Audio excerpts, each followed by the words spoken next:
Pigeon ठंडा हिंचो।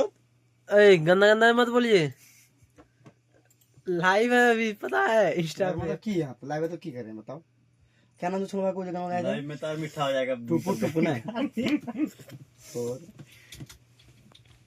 चोली में टू टू टू देखिए सब सिंगर सुना देगा ना आपको।